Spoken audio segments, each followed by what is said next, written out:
excuse me, मत जोर झाड़ा लगे तो मु कौन करी ठिपी पाखे रही गला लाइन रे ठिया हो ना देखुच लंबा लाइन मोर भई जाई मत कहले मु कौन करबी जे ए जो लंबा लाइन देखो ना ताका सिचुएशन भी खराब है से खाली पानी नहीं गला ठिपी खोलिबे जस्ट मिनिट मन पवन बिहारी ए झियो ना जानू आर गोटे छेली चोरी ताको झुमुरी बोली डाके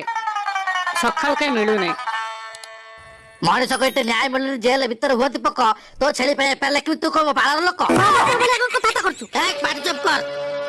मो अपद्रा मेरे परीक्षा ने ना कहूची आ थरे जदी भाषा आराम करबी कानु रक्त बाहरिबो तमर सब बदनामी देखुछ बदनामी किंतु आम कथा टे सुनो तो हबिलदार बाबू हबिलदार नो बे इंस्पेक्टर मु हो इंस्पेक्टर बाबू आम छेलीटा खोजी दियंतु आम छेली मरा हेले तुमको गोड़ मुंड दबु मुंड ना मो पाटी खराब करछ का एकदम चुप गोटा झियो आगरे एमता भाषा करा आपन ठीक लागुची तम काम जो गोटा सेटा जा करबो हां तू मत सिखेबो मु कोन करबी कि न करबी भलरे कहछ इठी पळा नले मो भीतर सोदारा गम कमी फुटलाई गेट आउट